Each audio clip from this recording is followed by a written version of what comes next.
Good morning to everyone. My name is Valentina Roux, and I am a policy analyst at the OECD. So we are now moving into Module 2 after having heard an introduction on the global partnership and on the work program. And in this module, we will be giving an intro really on the monitoring exercise and also looking at how it works at the country level and at the global level.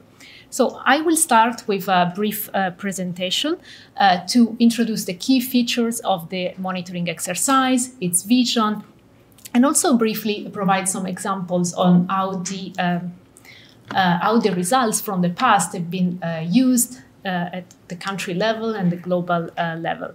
We will then have a short exercise, group exercise, and then Ashley will be talking more in depth about the how the monitoring is organized at the country level and at the global level.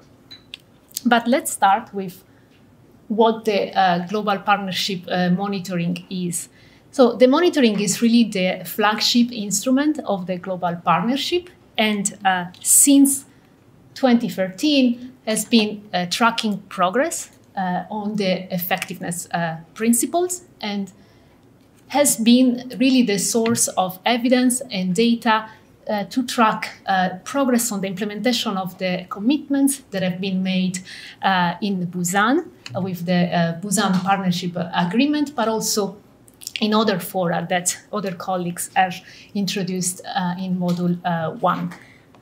But to better understand also the importance of the monitoring, it's good to look at the overarching vision of the exercise, which is built on two main pillars. So the first one is to drive behavior change by stimulating dialogue and learning at the country level, at the global level, building on and supplementing other monitoring efforts, as Ashley mentioned in the previous presentation. And the second one is really to support global accountability for the implementation of the commitments and providing a snapshot of progress also at the global level to keep us accountable for the commitments made. And it's also important to say that this vision has remained valid and continues to affect the way the monitoring is organized and implemented at the country level and global level. So in this slide, we have some of the key features of the monitoring exercise. So first of all, the monitoring is a voluntary exercise, which is led by partner country governments. But this is an inclusive and multi-stakeholder exercise because governments involved a diversity of stakeholder groups in the exercise in the different phases. And we are talking here about development partners, both multilateral and bilateral partners. We are talking about civil society organizations, trade unions, the private sector, but also foundations, subnational governments. The monitoring is really country-driven and is country-focused. So we will see later today that most of the data is collected at the country level, and the monitoring really starts at the country level. But at the same time, this is an exercise that is globally framed. We have indeed a global framework, a global methodology, which is followed by the different countries. And again, as Ashley, you already mentioned earlier, this is then supposed to complement other efforts to really contextualize the exercise and the results for your countries. The monitoring drives accountability, but it's also an instrument for learning and for knowledge sharing. It is rooted indeed in an accountability agenda, which is linked to political commitments, but it really aims to drive behavior change through the dialogue and the learning at the country level, but also at the global level, especially with the results that will come up at the end of the exercise to really keep accountable all the stakeholders. And it's also important to say again that this exercise really focuses on the quality of cooperation and on the how that we have, we partner together, And for example, the focus is not on tracking exactly the amounts that are developed, that are delivered at the country level, but really looking at how partners are working together for more effective development cooperation. Finally, the monitoring is a political exercise because indeed it tackles issues that are highly political, which are linked to the way partners work together at the country level, but it's really based on an evidence which builds on the data and the evidence that emerged from the countries. I just want to provide some historical context just to help us locate the current exercise within the history of the GPEDC. So, since the Paris Declaration on Aid Effectiveness, there have been different surveys to track progress on the implementation of the commitments made in Paris, but it's really with the creation of the global partnership that the monitoring exercise and the monitoring framework was designed. It was designed by the post-Busan interim group, and it built on indicators that were coming from the surveys to follow up on the Paris Declaration, and then new indicators that indeed were needed to reflect that more inclusive aspect introduced by Busan and the Busan Partnership Agreement. And since the creation of the GPEDC, there have been 3 global monitoring rounds, the first in 2014, the second in 2016, the third one in 2018. And across the history of the monitoring, the framework and the process have also been adjusted in order to reflect the needs of the different stakeholders, but also to make sure that it aligns with other processes. So, for example, after the introduction of the 2030 Agenda and the Sustainable Development Goals, there have been a review of the framework, and a comprehensive reform took place between 2020 and 2022 following the lessons learned from the third monitoring round. So we are now indeed in the 4th round, which has started following the Geneva Effectiveness Summit in 2022 in Switzerland. And as has been already mentioned, as of today, 50 countries have confirmed to participate in this exercise between 2023 and 2026. And this number is increasing. Maybe before concluding, just want to show briefly some examples of how the results of the monitoring have been used at the country level, but also at global level. So we see that many countries have used the monitoring results to inform national planning, to assess, of course, progress on the effectiveness of development cooperation, on the delivery of the SDGs. They have informed voluntary reviews in many countries. And I know, for example, for Peru, the results have been also important to inform the new international cooperation policy. Yes. And from the side of development partners, the results have been systematically used also to inform the review, the peer review of the members of the Development Assistance Committee, the OECD DAC, and have informed discussion and also recommendations to improve the quality of cooperation of DAC members. At the international level as well, the results have been included in different reports. For example, the 2020 Multilateral Development Finance Report in 2020, but also in several editions of the report of the Secretary General of the UN on the implementation of the Sustainable Development Goals. And last but not least, the results have also informed discussion and different stakeholder meetings organized by stakeholders of the global partnership. So this is to show that indeed the monitoring exercise really resonate across different levels, so the global level, international level. So I think, I'll stop here, this overview. And now we wanted actually to hear from you, from participants, with a short group exercise. So for practical reason, I think, yeah, we're going to split in this one, we're going to split into groups, 3 groups actually. So French speakers, English speakers, and I think the colleagues, the Spanish speakers can also do it together.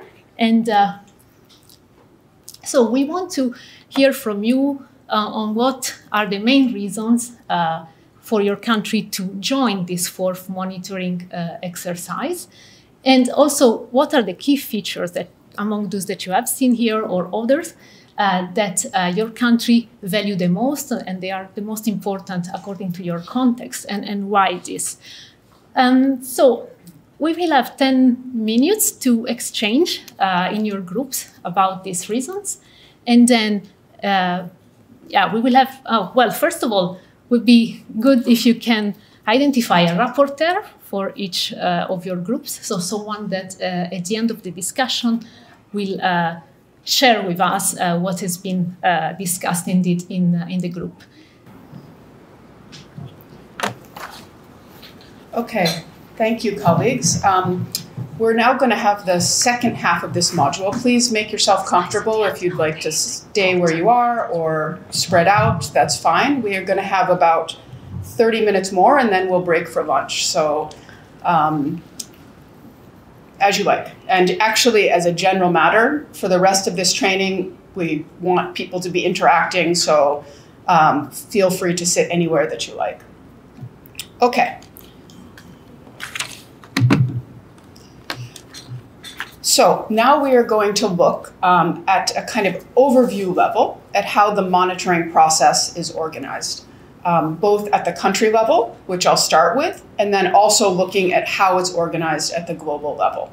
Now, I know that this will be a review for many of you. Many of you have already started, you've read the guidance materials very carefully, whereas some of you have not yet started, you're starting next year. So we know there's different levels of knowledge on this in the room, but we think it's quite important that everyone has this overview perspective, because in the afternoon today, we're going to start looking at the evidence and the data that's going to be collected.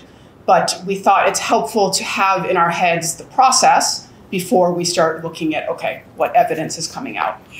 So I'm going to give some overview presentation, and then we're going to hear from actually our co-chairs who are going to talk and share their perspectives and give some guidance as well before we break for lunch. So at the country level, first just to recall that as we talked about earlier this morning, Axel and myself, at the Geneva Summit, there was really an emphasis on the fact that the GPEDC and the monitoring exercise needs to be even more strongly anchored at the country level. So that's one of the reasons I'm starting to talk about. It is a global exercise, and that's a very important feature. But of course, particularly for all of us who are most of you, not all, most of you are working at the country level, this is what we are really focusing on. So as you can see, and as you know, there are 5 phases of the country level process. The first phase, in the light yellow, is inception. And this starts after a country has confirmed that they want to participate in the exercise and they have nominated a national coordinator. And I think that probably the most important thing to keep in mind with the inception phase is that the overall objective of this is to raise awareness of the development effectiveness agenda in the country and of the monitoring exercise in your country. And in doing so, to actually get some political and strategic traction, right? So this is really the vision for this inception phase, right? It's before the technical phases of data collection. In practice, during the inception phase, as many of you are already progressing on, it's recommended that the government, the national coordinator, does this awareness raising and this garnering of political traction by holding a kickoff meeting, which many of you have already done or are planning for. which involves senior and strategic level stakeholders, both in the government, within the government, but also outside with development partners, with civil society, with private sector, with parliament, with trade unions, with subnational governments, and so forth.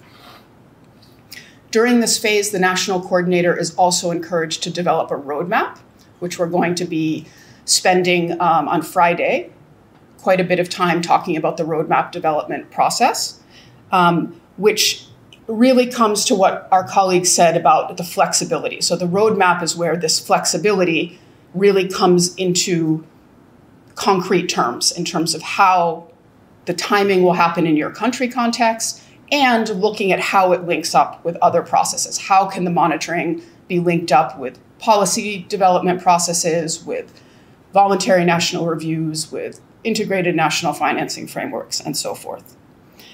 This roadmap is, of course, as the rest of the exercise, led by the national coordinator. But as we know, there are roles for many different people in this monitoring exercise. And as I think many of you know, we are already collaborating with us as the JST. So we are supporting you, the UNDP colleagues in particular, on the roadmaps. And there are some aspects of this timing which we need to agree with you because we have to do some work to support you.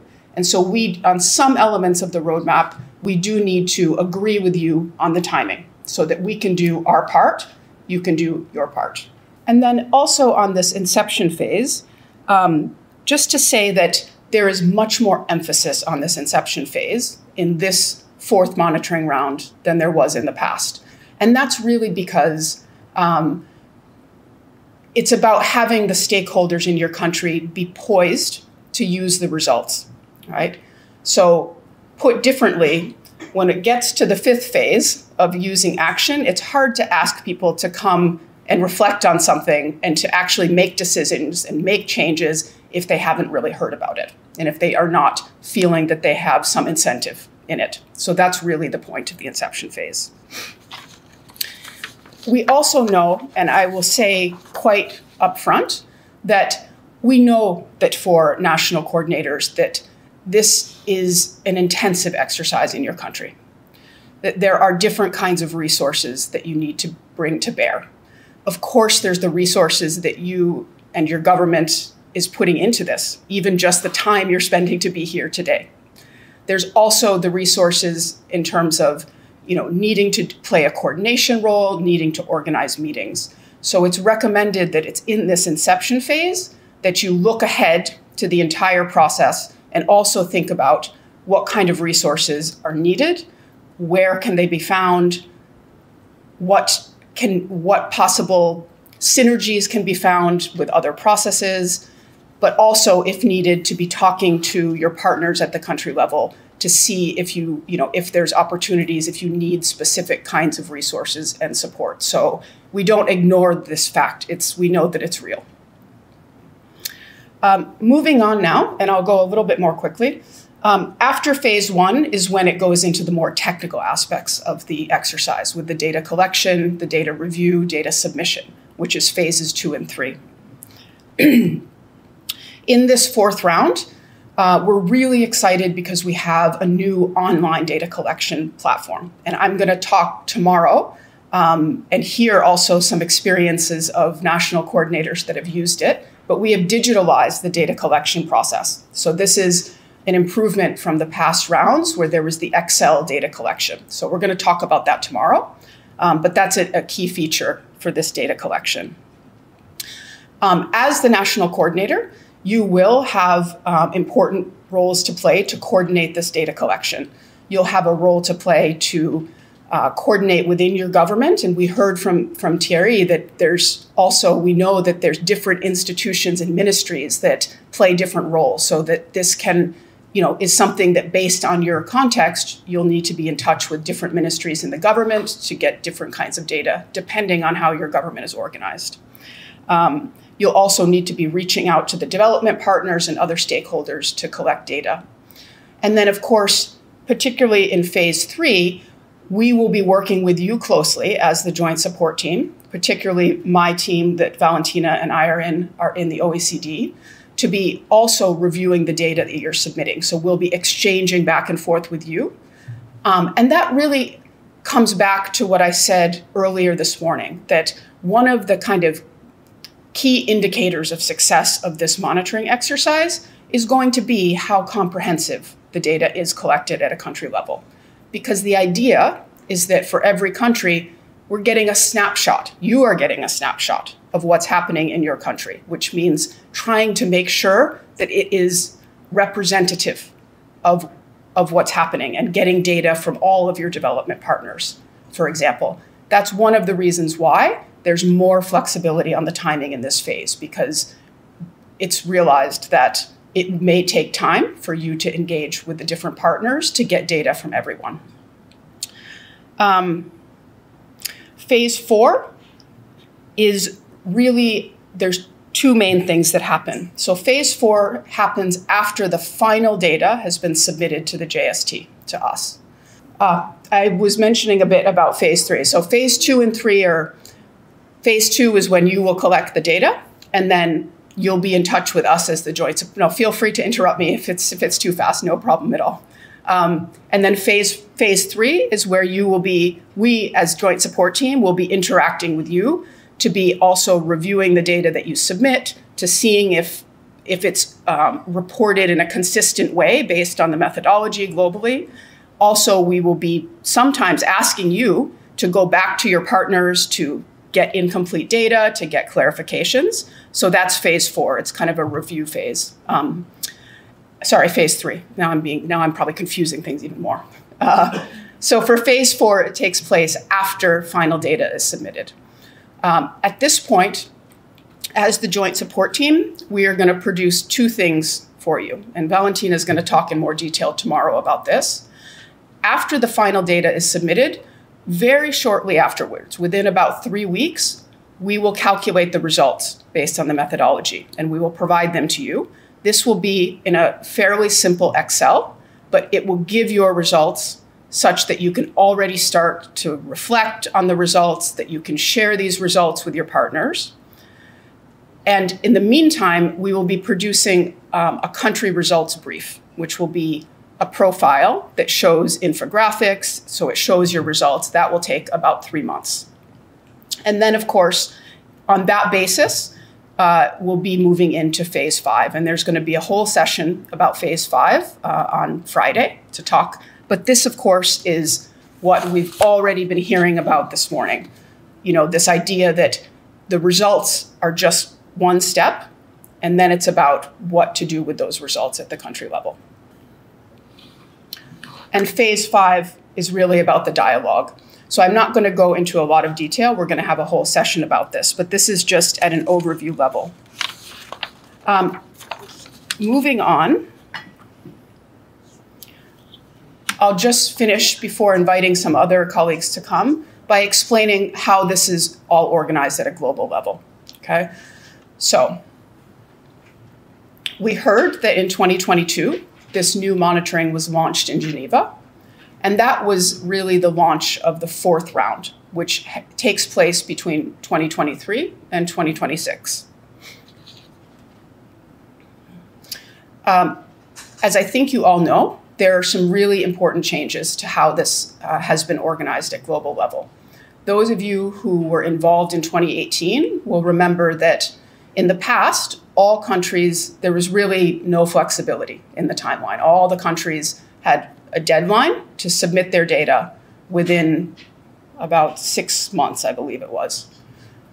And a change was made on this so that there's now more flexibility. So this is what you are all living right now, that you're able to develop your roadmap, look at your country process. You're also able to choose at what point between 2023 and 2025 you wish to do the monitoring.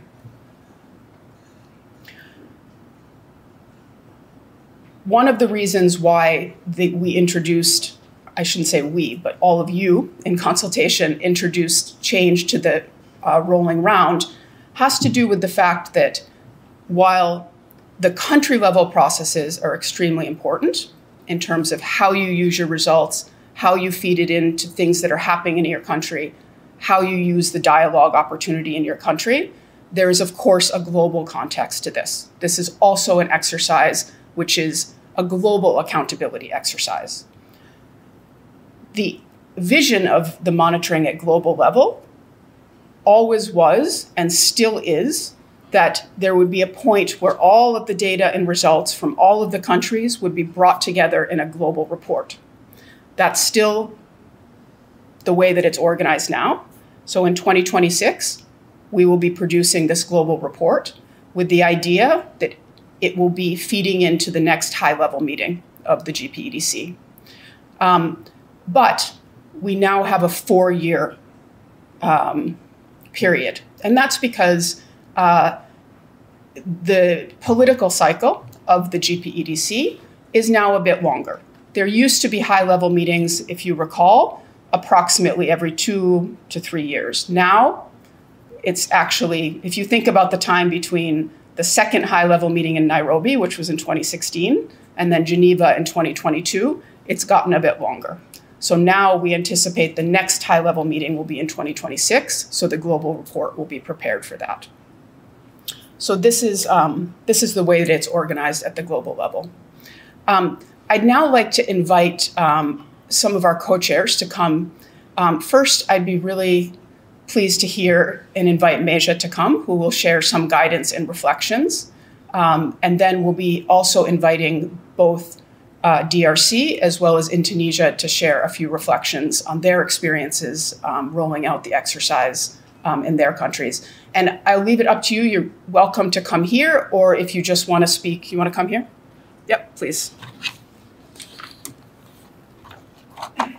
The previous slide? The previous slide. Previous slide. Before. Yes. Yeah.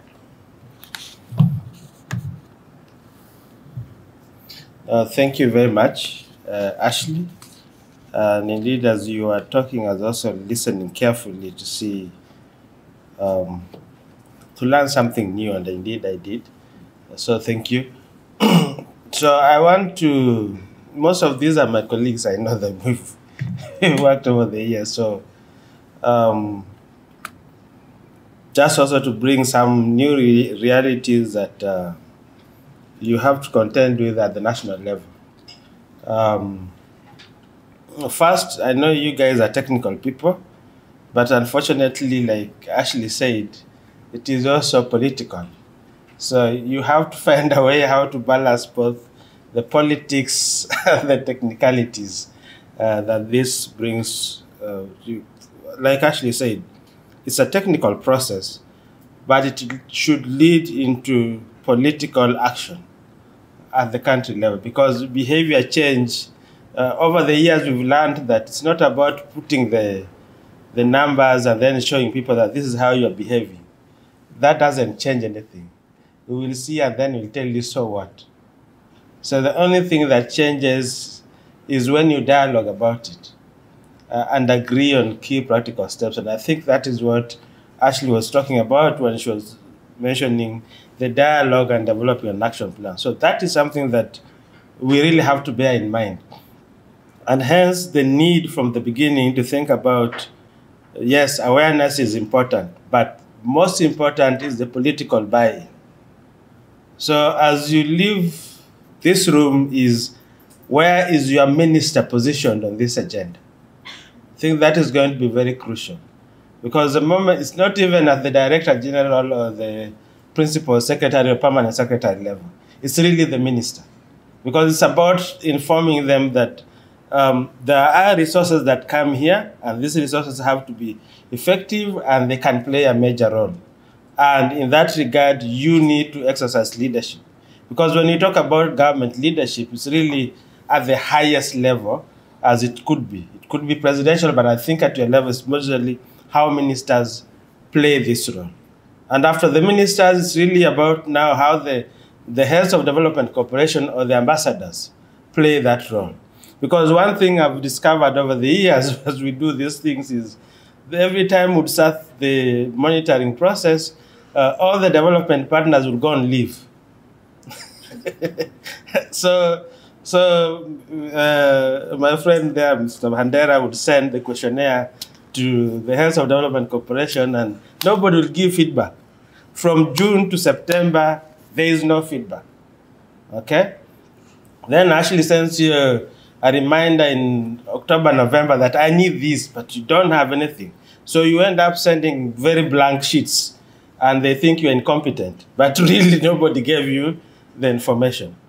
And that's why I like, with this approach, the flexibility. So it allows you to really make sure that when you're sending in your questionnaire, or you ask them to fill in the questionnaire or the template, that everybody's in the house. Nobody is up there having fun during holidays. So it's really, how are you going to organize your process to make sure that it corresponds and enables you to collect the right data at the right time, okay? The second thing that we need to, the third thing, the first thing is political buy-in. Get your ministers on board, because they are the only guys who can summon ambassadors and heads of corporation to come and explain themselves. So if you don't get that, you're in trouble. You can send all the letters you want. They'll ask you, who is this? So get your ministers to really get on board on this, but also understand the timeline and schedules for all the development actors around. The third point is this whole society approach. It's a mixed bag, okay? Because there are governments who engage with other stakeholders, with civil society, others with trade unions, others don't engage at all. Others, there are some actors who are very special. They only deal with presidents, okay? So it is not going to be a walk in the park where you think if you send a question to a stakeholder, there will be a response or feedback. And some countries, these stakeholders are organized, others, they're all over the place. In fact, the main question they ask you, you civil society want to engage, okay? But we are so many, so who should we engage, okay? So not all stakeholders are organized, but you as national coordinator, it is really your role to go and see how are you going to navigate this chaos. Because at the end of the day, it's really about, because remember, it's not about government development partners alone now. It's all stakeholders. They are receiving resources, they are mobilizing resources, they are investing resources. So their effectiveness is also important. So how you are going to bring all of them, because you are the one who is going to apply the whole society approach, probably for the first time in your country. So you need to understand that you have a very, very big, important role to play to apply this principle. And how, so I would really encourage us to ask questions, how, when, what stage, what if, understand? Because sometimes you may have that idea to bring everybody on board, but the minister doesn't like it. So how do you address that? So it's really a big issue that we have to understand. Now, in terms of the process, I think some fundamental issues we need to think about. Yes, there is the technical phase, and yes, there is the political phase. But what Ashley emphasized is the issue of ownership from the beginning, okay? Making sure that each of these stakeholders you are bringing to the table understand what this is about, its importance, and what it's supposed to achieve. And that's why it's really critical that we get to understand why is this important. If it's not clear, just ask, so we can explain and we own the whole process. To the extent that you're able to say, why I am doing this for my country is for this and this and this reason. And one part that we have left out here is the issue of donor profiles. Yes, there's country profile, but there is development partner. Here we don't use the concept word donor, okay? We use development partner profile, that it is also there. So for the first time, you can tell your minister, boss, you see this element is missing from this development partner, and maybe we can have a dialogue with them. It is also a way for you to point fingers. Because one thing, and I shut down now, one thing we must understand, you are the champions of GPEDC at the moment. And in terms of political level of interest, we are not where we were when we started this process in 2005. Because that's when the political ownership and leadership was at the highest level. You look at the Paris Declaration, our ministers' signatures at the time are there.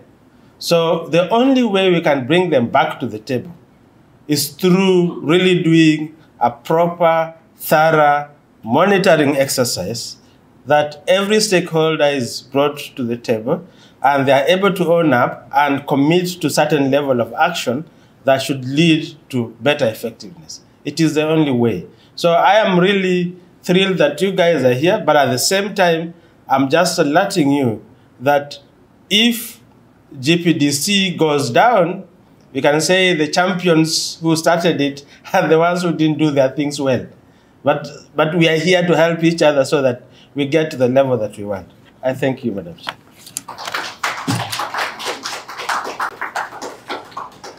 Thank you so much, Meja.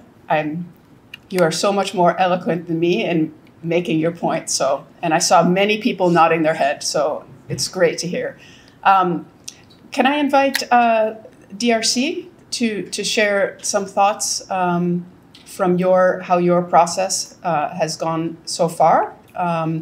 Feel free to take the podium or speak from the floor, but about how you have raised some awareness and started to address, some of the things that Meja referred to.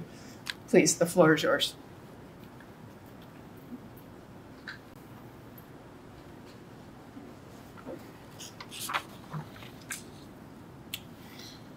Ok, merci pour la parole. Nous allons partager la petite expérience de la RDC par rapport à la sensibilisation des parties prenantes à cet exercice de suivi. Il faut se dire que ça n'a pas été facile, mais nous pensons que le temps était de notre côté et nous étions en train de regarder comment s'y prendre, qu'il fallait monter des stratégies, y aller vers le politique et aussi regarder sur le plan stratégique et opérationnel. Il faut se dire que déjà, avant même la rencontre de Genève, il y a eu une certaine sensibilisation qui a été faite au niveau politique parce que les ministres en charge du plan jouaient le rôle de coprésident. Ce qui fait que toutes ces sorties, que ce soit à l'international comme au niveau national, ils devraient rendre compte. Et pour rendre compte, ils devraient le faire entre ses pairs au niveau du Conseil des ministres. Déjà bien avant, il y a eu des rencontres qui ont été faites. Je rentre à la dernière, celle de Genève, où le ministre a été mandaté par le gouvernement. Il a effectué une mission, vous savez, une mission officielle. Un ordre de mission a été signé. Quand vous rentrez, vous devez rendre compte au Premier ministre. Et c'est une question, le rapport a été produit et le rapport a été partagé entre les ministres en Conseil des ministres pour faire passer cette information. Donc c'était déjà une préparation par rapport au suivi, au nouveau suivi qu'on devrait mettre en place. Donc, la plupart des ministres ont été informés et Dieu merci, comme vous savez, la politique, elle est toujours changeante, c'est à tout moment qu'on peut faire un remaniement. Mais Dieu merci, il n'y a pas eu vraiment de remaniement à part quelques cas qu'on a connus, mais toute l'équipe était encore là. Donc, ils étaient déjà suffisamment informés de ces processus de suivi. Il faut se dire aussi que pour arriver à porter le suivi à ce niveau-là, il faut ce portage politique. Donc, lorsque le politique est saisi, le reste, nous pensons que ça pourra suivre sans problème. Donc, dernièrement, lors de la rencontre à New York, la ministre d'État a rencontré des personnalités. Ici, je voulais parler surtout du PNUD et la Commission européenne. Nous étions dans cette séance où on a fait le plaidoyer auprès des partenaires pour leur demander un appui technique par rapport à ce processus. Je pense que ça a été reçu favorablement et il nous a été demandé d'adresser une requête auprès de PNUD au niveau national pour qu'on puisse entrer dans le processus. Et je vous annonce que ça marche bien, parce que là, sur le plan stratégique, hier soir, j'ai reçu un mail qui me demande de présenter le processus, surtout la feuille de route, auprès du groupe interbailleur. Ça sera le jeudi le 12 au PNUD. Donc, nous serons avec les bailleurs pour leur présenter ce processus et ils ont des préoccupations. Ils nous ont demandé qu'on puisse intégrer des préoccupations qu'ils veulent, je pense, d'ici la fin de cette formation.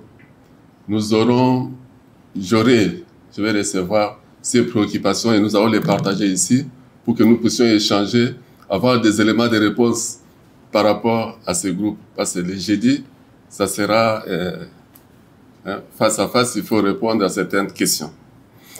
Alors, il faudra aussi noter que sur instruction de son Excellence, Madame la ministre d'État, ministre du Plan, elle avait demandé à son conseiller ici présent de faire passer une présentation à l'attention de ce groupe de coordination des partenaires pour leur donner l'information. Ça a été fait. Ça a été également fait par le directeur du cabinet de son Excellence, qui est revenu avant qu'on puisse lancer officiellement le lancement du suivi le 13 septembre. Et nous disons que l'information avait déjà circulé, que ce soit du côté du gouvernement comme du côté des partenaires au développement. Ils ont déjà l'information par rapport à ce processus. Il faudra aussi noter que nous avions aussi sensibilisé. Dans des différentes rencontres, on ne manquait pas d'en parler auprès de la société civile et le secteur privé. Déjà, à l'époque, lorsque nous avions reçu les questionnaires sur l'enquête des principes de Kampala, tout de suite là, nous étions dans une rencontre au niveau national. On a dû partager déjà, envoyer ces questionnaires auprès de la FEC, qui est la Fédération des entreprises du Congo. Ils avaient déjà reçu ces questionnaires depuis longtemps, ils ont ça. Et il y a d'autres corporations qui ont même demandé pourquoi c'est ma FEC et non les deux autres qui sont restés. On a dit non, ce n'est pas un problème. Nous aurons à les partager, tous les documents, vous les aurez. Alors, sur le plan stratégique, comme l'implication politique a servi déjà de sensibilisation, ça nous a permis d'y aller si vite. Nous avions initié la lettre de désignation d'abord des points focaux, et cette lettre faisait également office de l'invitation à la première réunion, disons la réunion préparatoire au lancement du suivi. Donc, la lettre a été signée par son Excellence, et tout de suite là, tout le monde avait répondu parce que c'était dans un court délai, mais les jours-là, la salle était pleine. On cherchait même où faut-il les mettre. Donc, ça a été fait. C'était vraiment une grande satisfaction pour nous. Et cela a traduit, si vous voulez, l'importance de l'activité même auprès des responsables des différentes parties prenantes, dans l'intérêt qu'ils accordaient par rapport à cette activité. Alors, n'oublions pas que, déjà, dans les 3 premiers cycles, nous avions déjà des personnes ressources sur lesquelles nous avions misé. Et lorsqu'on échangeait, nous avions regardé les répertoires, on s'est dit, bon, évidemment, ça faisait beaucoup de temps. Il y a de ceux-là qui pouvaient partir, et ceux qui sont partis, qui ont changé. Nous devions regarder la liste pour voir qui faut-il inviter. Mais nous avions adressé la lettre aux structures pour qu'eux, en interne, qu'ils puissent désigner la personne qui a ces profils-là pour venir dans cet exercice. Alors, pour faciliter cette communication, comme je disais tout à l'heure, on a utilisé les canaux habituels qu'on connaissait déjà. Même la société civile, elle est organisée selon les différents secteurs. Nous savons que pour tel secteur, on peut adresser, tel ils vont désigner, tel, et ils sont arrivés. Donc, je m'excuse. Les séances préparatoires et même des lancements officiels, des suivis organisés, ont enregistré la forte participation de toutes les parties prenantes concernées. Et là, nous avions cité, lorsque vous aviez vu notre feuille de route, on a signalé toutes les structures qui ont été concernées. Et même au niveau du secteur privé, les 3 corporations qui viennent, c'est-à-dire il y a la FE qui s'occupe des grandes entreprises, il y a Copemeco qui s'occupe des moyennes entreprises, et il y a aussi des petites entreprises et artisanats qui sont également là, qui jouent également un grand rôle. Donc toutes les 3 composantes étaient représentées. La même chose aussi pour la société civile. Il y a eu des groupes selon des parties prenantes qui sont recommandées au niveau de l'exercice des suivis. Donc cette approche retenue a permis de s'assurer du portage politique et en même temps de couvrir l'objectif de réussir le déploiement effectif. Je vous remercie.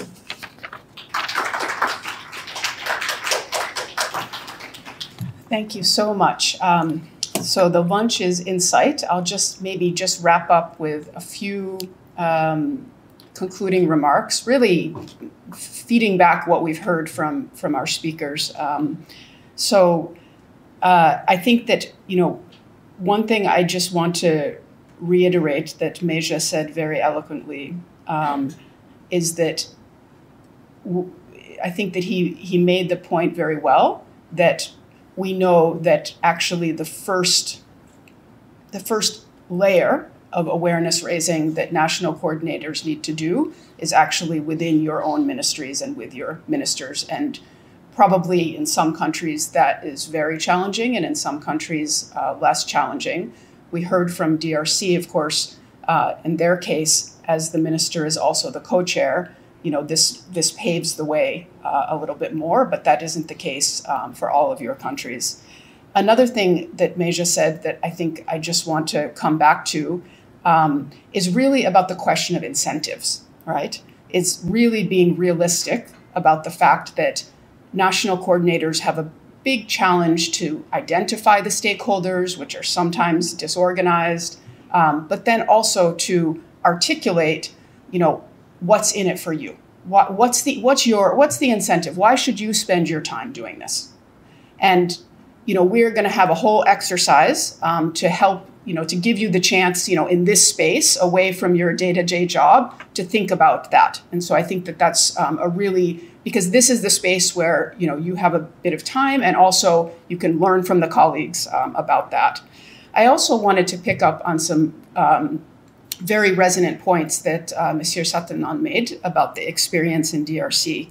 And I noticed that you referred to the fact that in order to raise awareness of the effectiveness agenda and the monitoring in your country, you're also drawing on, the global events like the Geneva Summit. So pointing to the fact that, this is an important experience and opportunity for your country, but also that it's a global agenda which has traction at the global level.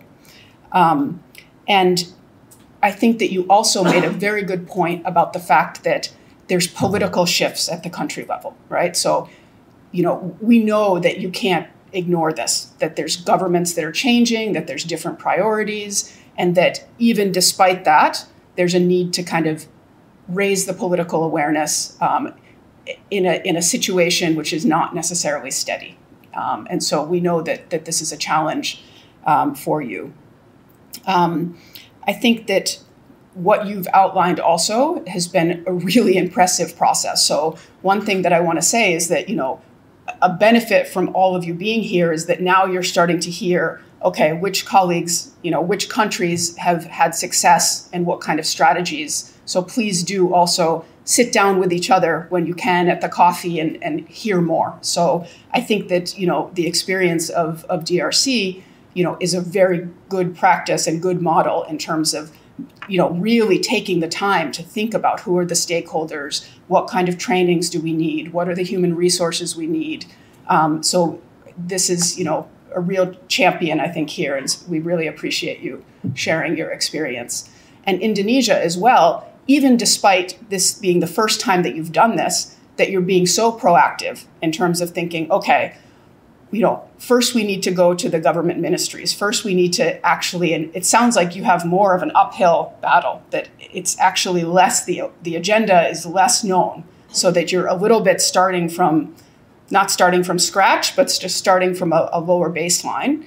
And I think I heard that one of the strategies you're taking is to first go and to have sessions and discussions with the ministries, and then encourage them to go to other stakeholders. So kind of a cascading approach, which seems very, very practical and very feasible.